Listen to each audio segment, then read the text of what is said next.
ഇന്ന് നമ്മൾ ഷുഗർ ചേർക്കാത്ത നല്ലൊരു സ്വീറ്റ് ഡിഷായിട്ടാണ് വന്നിരിക്കുന്നത്.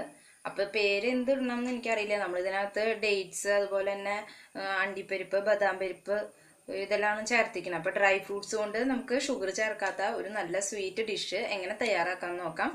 അപ്പോൾ നമുക്കിത് എങ്ങനെ ചെയ്യണമെന്ന് നോക്കാം. അപ്പോൾ നമ്മൾ ഇതിനായിട്ട് ഇവിടെ എടുത്തിരിക്കുന്നത്, ഇപ്പോൾ ഇതിൽ നോ ഷുഗർ എന്നാണ് പറഞ്ഞിരിക്കുന്നത്. അത് കാരണം തന്നെ നമുക്കിതിൽ മധുരം നമ്മൾ ചേർക്കുന്നില്ല. പിന്നെ എടുക്കുന്നത് എങ്ങനെയാണെന്ന് വെച്ചെങ്കിൽ, ഇതിലെ മെയിൻ ഇൻഗ്രീഡിയൻ്റ് എന്ന് പറഞ്ഞിട്ട് വെച്ചെങ്കിൽ ഡേറ്റ്സ് ആണ്. അപ്പോൾ ഈന്തപ്പഴം നമ്മൾ കുരു കളഞ്ഞിട്ട് വേണം ഇത് ചെറുതായി അരിഞ്ഞെടുക്കണം. അപ്പോൾ ഇത് കുരു കളയാത്തതാണ്. അപ്പോൾ ഇത് ഏകദേശം ഒരു 250 ഉണ്ടായിരിക്കും. അപ്പോൾ നമുക്ക് കൂടുതൽ വേണമെങ്കിൽ കൂടുതൽ ചേർക്കാം. മെയിൻ ഇൻഗ്രീഡിയൻ്റ് എന്ന് പറഞ്ഞിട്ട് വെച്ചെങ്കിൽ ഈന്തപ്പഴമാണ്. അപ്പോൾ അത് കാരണം തന്നെ നമുക്ക് കൂടുതൽ ചേർത്തുകൊണ്ട് കുഴപ്പമില്ല. ഞാനിതെല്ലാം ഇത് 250 ഗ്രാമാണ് എടുത്തിരിക്കുന്നത്. അപ്പോൾ അതിൻ്റെ പകുതി ബാക്കിയുള്ളത് എടുത്തിരിക്കുന്നത്. അപ്പം കണ്ടിപ്പരിപ്പ് ഒരു 125 ഗ്രാം എടുത്തിട്ടുണ്ട്. അതുപോലെ തന്നെ നമ്മൾ തയ്യാറാക്കിയ മാവ അഥവാ കോയ, അത് നമ്മൾ ഹോം മെയ്ഡ് തയ്യാറാക്കിയതാണിത്. അപ്പോൾ കാണാത്തവരുണ്ടെങ്കിൽ തീർച്ചയായിട്ടും ഇത് കാണുക. അപ്പോൾ ഇത് നമ്മൾ മിൽക്ക് പൗഡർ ചേർത്തിട്ടാണ് ഈ മാവ് ഉണ്ടാക്കിയിരിക്കുന്നത്. അപ്പം മിൽക്ക് പൗഡറിൽ കുറച്ച് മധുരം ഉണ്ട്. ആ ഒരു മധുരം നമുക്ക് പറയാൻ പറ്റുക. അതല്ല, നമ്മൾ പാല് കുറുക്കിയിട്ടുള്ള മാവയാണ് തയ്യാറാക്കിയിരുന്നെങ്കിൽ ഒട്ടും മധുരം തന്നെ നമ്മൾ ചേർക്കുന്നില്ല. അപ്പോൾ അതും ഒരു 125 ഗ്രാം ഉണ്ട്. പിന്നെ നമ്മൾ കുറച്ച് ഇത് ഗാർണിഷ് ചെയ്യാൻ വേണ്ടി കുറച്ച് ബദാം പരിപ്പ് ഞാൻ ചീകി വെച്ചിരിക്കുന്നതാണ്. പിന്നെ ഒരു 10 ഏലക്കായ. ഇത്രയും മാത്രമേ നമുക്കിതിൽ ആവശ്യമുള്ളൂ. ഇനി നമുക്ക് ആദ്യം തന്നെ ഈന്തപ്പഴത്തിലെ കുരുവൊക്കെ കളഞ്ഞിട്ട് ചെറുതായി അരിഞ്ഞെടുക്കാം.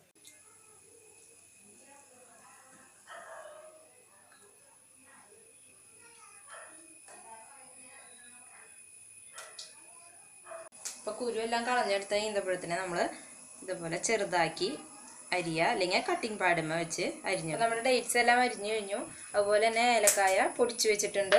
ഇനി അടുത്തതായിട്ട് നമുക്ക് എടുക്കുന്നത് നമ്മുടെ മാവേനെ നമുക്ക് ഇതുപോലെ ഒരു ഇതുകൊണ്ട് ചീകി എടുക്കാം. അപ്പോൾ ഇത് നമ്മൾ പൊടിയായി അരിഞ്ഞെടുക്കുക. കുക്ക് ചെയ്ത് വരുമ്പോൾ അത് മെൽറ്റായി വരുന്നതായിരിക്കും. എന്നാലും നമ്മൾ ചെറുതായി പൊടിയായി അരിയാണെന്ന് വെച്ചെങ്കിൽ നമുക്ക് കുക്ക് ചെയ്യാനൊക്കെ എളുപ്പമായിരിക്കും. അപ്പോൾ ഇത് ഞാൻ അന്ന് തയ്യാറാക്കുമ്പോൾ ഞാൻ പറഞ്ഞിരുന്നു, സ്വീറ്റായിട്ട് ഒരെണ്ണം തയ്യാറാക്കാൻ വേണ്ടിയിട്ടാണ് ഞാൻ ഇപ്പോൾ ഇതാക്കിയത്. അപ്പോൾ അത് കാരണം തന്നെ ഒരുപാട് ഡ്രൈ ആക്കി എടുക്കുന്നില്ല എന്ന് പറഞ്ഞിരുന്നു. പിന്നെ ഫ്രിഡ്ജിനകത്ത് വെച്ചിരുന്നത്, അത് കാരണമാണ് ഇത് നല്ല ടൈറ്റായിട്ട് ഇരുന്നത്. അത് കാരണമാണ് ഞാൻ ഇതുപോലെ ചെയ്യണം. നമുക്കിപ്പോൾ അത് ചെറുതായി തണവൊക്കെ പോയി തുടങ്ങിയിട്ടുണ്ട്. അപ്പോൾ കൈ കൊണ്ട് എടുത്താൽ തന്നെ പൊടിഞ്ഞ് വരുന്നുണ്ട്, കണ്ടില്ലേ? എന്നാലും നമ്മൾ ഇതുപോലെ ആക്കുകയാണെന്ന് വെച്ചെങ്കിൽ നമുക്ക് എല്ലാം ഒരേപോലെയായി കിട്ടും. അത് കാരണമാണ് നമ്മളിതുപോലെ ചെയ്യാമെന്ന് വിചാരിച്ചത്. അടുത്തതായിട്ട് നമ്മൾ ചെയ്തെടുക്കുന്നത് നമ്മുടെ അണ്ടിപ്പരിപ്പ് ഒന്ന് റോസ്റ്റ് ചെയ്തെടുക്കുക. ജസ്റ്റ് അധികം ഫ്ലെയിമില്ലാതെ തന്നെ മീഡിയം ഫ്ലെയിമിലിട്ട് ഒന്ന് റോസ്റ്റ് ആക്കി എടുക്കുക. അതിന് ശേഷം ജസ്റ്റ് ഒന്ന് ക്രഷായിട്ട് പൊടിച്ചെടുക്കുക. ഒരുപാട് പൊടിയാവാൻ പാടില്ല, ജസ്റ്റ് ഒന്ന് ക്രഷ് ചെയ്തെടുക്കുക. അത്രമാത്രം. നമുക്ക് ഒരു പാൻ വെച്ച് അതിനകത്ത് അണ്ടിപ്പരിപ്പ് ഒന്ന് റോസ്റ്റ് ചെയ്തെടുക്കാം. മീഡിയം ഫ്ലെയിമിലിട്ട് വറുത്തെടുക്കുക, അല്ലെങ്കിൽ പെട്ടെന്ന് കരിഞ്ഞു പോവും. ഒരുപാടൊന്നും റോസ്റ്റായി വരുന്നും വേണ്ട. ചെറിയൊരു നല്ലൊരു ഒരു ചെറിയൊരു കളർ ചേഞ്ച് വരുമ്പോൾ നമുക്കിത് മാറ്റാം. ഇപ്പം നമ്മുടെ അണ്ടിപ്പരിപ്പ് റോസ്റ്റായി വന്നിട്ടുണ്ട്, കണ്ടോ? ഇതുപോലെ ചെറിയൊരു കളർ ഷെയ്ഡ് ഇത്ര വേണ്ടോ. ഇനി നമുക്കിതൊന്ന് പൊടിച്ചെടുക്കാം. അപ്പം മിക്സി ജാറിലിട്ട് പൊടിക്കുകയാണെന്ന് വെച്ചെങ്കിൽ ഇതിൻ്റെ ചൂടാറിയതിന് ശേഷം ഒരു കറക്ക് അത്രേ പാടുള്ളൂ. ചൂടാറണം, അല്ലേ വെച്ചെങ്കിൽ ഇതൊന്ന് എണ്ണ എക്സസ് ചെയ്യുക. അപ്പോൾ അത് കാരണം തന്നെ നമ്മൾ ഒന്നിങ്ങനെ മിക്സി ജാറിലിടുക, അല്ലെങ്കിൽ ഇതുപോലെ ജസ്റ്റ് ഒന്ന് ക്രഷ് ചെയ്തെടുക്കാം. ഇനി അടുത്തതായിട്ട് നമുക്ക് ചെയ്യാനുള്ളത്, പാൻ ചൂടാക്കി ഇതിലേക്ക് എടുത്ത് വെച്ചിരിക്കുന്ന ഡേറ്റ്സ് ഇട്ട് കൊടുക്കാം. ഇനി ഇതൊന്ന് മെൽറ്റായി വരുന്നത് വരെ നമുക്ക് നന്നായി ഇളക്കി കൊടുക്കാം.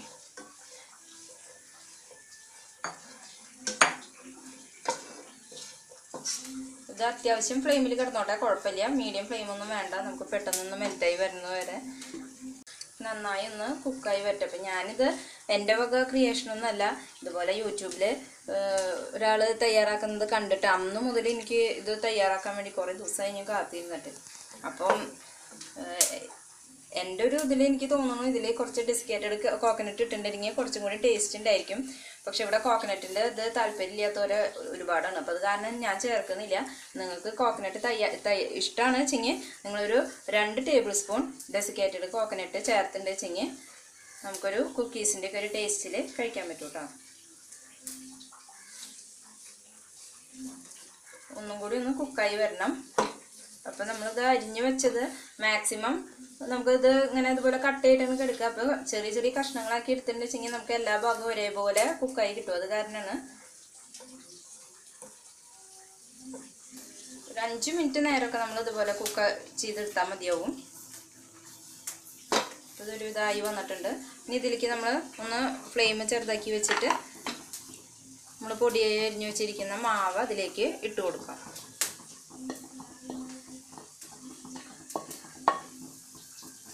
അതിനുശേഷം ഫ്ലെയിം ഒന്ന് കൂട്ടി വയ്ക്കുക. വീണ്ടും ഇതുപോലെ നന്നായി ഇളക്കി ചേർക്കുക.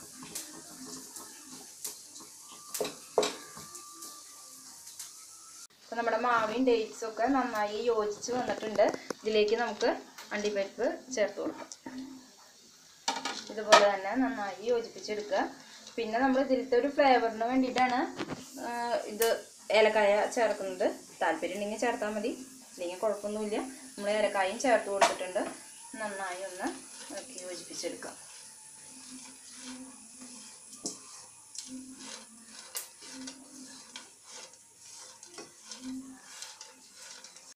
നമ്മുടെ ഇത് നന്നായി കുക്കായി വന്നിട്ടുണ്ട്. എല്ലാം നന്നായി യോജിച്ച് കറക്റ്റായിട്ട് വന്നിട്ടുണ്ട്. ഇനി നമുക്കിത് ഒന്നെങ്കിൽ ബോളായിട്ട് ഉരുട്ടിയെടുക്കാം ചൂടാറിയതിന് ശേഷം.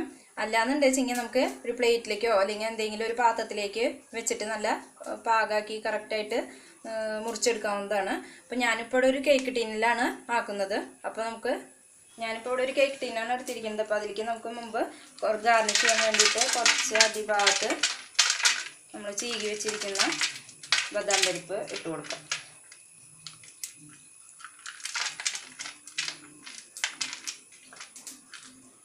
അതിനുശേഷം ഇതിൻ്റെ മുകളിലേക്ക്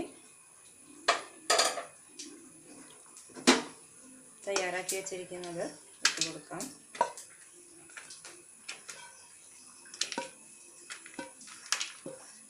ഇനി ഇതെല്ലാം നമുക്കൊന്ന് സെറ്റാക്കി എടുക്കാം. ഇതുപോലെ നമുക്ക് സെറ്റാക്കി എടുക്കുക. അപ്പോൾ നമുക്ക് നല്ല തിക്നെസ്സിലും വേണമെന്നുണ്ട് വെച്ചെങ്കിൽ ഇതിൻ്റെ ഹാഫ് ഭാഗം മാത്രം ആക്കിയിട്ട് അപ്പോൾ നമുക്ക് നല്ല ഹൈറ്റിൽ അത്യാവശ്യം നല്ല കട്ടിയിൽ കിട്ടും. നമ്മൾ അത്രയ്ക്ക് തിക്നെസ്സിലാക്കുന്നില്ല, ഈ ഒരു ഇതിൽ ആക്കുന്നുള്ളൂ. അത് കാരണം തന്നെ നമുക്ക് ആക്കിയതിന് ശേഷം ബാക്കിയുള്ള ബദാം പരിപ്പും കൂടി ഇട്ട് കൊടുക്കാം. അത്യാവശ്യം നല്ല ഹെൽത്തി ആയിട്ടുള്ള ഒരു സ്വീറ്റ് തന്നെയാണ്. ഇതുപോലെ നമ്മൾ കൈ ഉപയോഗിച്ചോ അല്ലെങ്കിൽ സ്പൂൺ ഉപയോഗിച്ചിട്ടോ നന്നായി അമർത്തി സെറ്റ് ചെയ്തെടുക്കുക. ഇനി നമ്മളെ ചൂടോട് കൂടിയോ അല്ല തണുപ്പിച്ചിട്ടോ നമുക്കത് കഴിക്കാവുന്നതാണ്. ഞാനും ഇത് ഫസ്റ്റ് ടൈം തന്നെയാണ് തയ്യാറാക്കുന്നത്. ടേസ്റ്റ് എങ്ങനെയുണ്ടെന്ന് നമുക്കൊന്ന് നോക്കി നോക്കാം. ഒന്ന് സെറ്റായി വരട്ടെ. അമർത്തി നല്ല സെറ്റായി വന്നിട്ടുണ്ട്. ഇനി നമുക്ക് ഇപ്പം തന്നെ ജസ്റ്റ് ഇങ്ങനെ മുറിച്ച് ജസ്റ്റ് ഒന്ന് ഇങ്ങനെ വരഞ്ഞിടാം. അതിനുശേഷം നമുക്ക് കേക്ക് ടീൻ മാറ്റാം. നമുക്കൊന്ന് മാറ്റാം. അപ്പം നല്ല അടിപൊളിയായിട്ടുള്ള സ്വീറ്റ് ആയിട്ടുണ്ട്. ഇന്നൊന്ന് ടേസ്റ്റ് ചെയ്ത് നോക്കട്ടെ, കാരണം ഞാനും ഇത് ആദ്യമായിട്ട് തന്നെയാണ് തയ്യാറാക്കിയത്. ഒരു രക്ഷയില്ല, നല്ല അടിപൊളി ടേസ്റ്റാണ് കേട്ടോ. അപ്പം എല്ലാവരും ട്രൈ ചെയ്ത് നോക്കണം. അപ്പോൾ നിങ്ങൾക്ക് എൻ്റെ ചാനൽ ഇഷ്ടമായെങ്കിൽ തീർച്ചയായും സബ്സ്ക്രൈബ് ചെയ്ത് സപ്പോർട്ട് ചെയ്യുക. അതുപോലെ തന്നെ കമൻറ്റ് ചെയ്യുക, ലൈക്ക് ചെയ്യുക. നമുക്ക് അടുത്ത റെസിപ്പിയുമായി വീണ്ടും കാണാം. Thank you.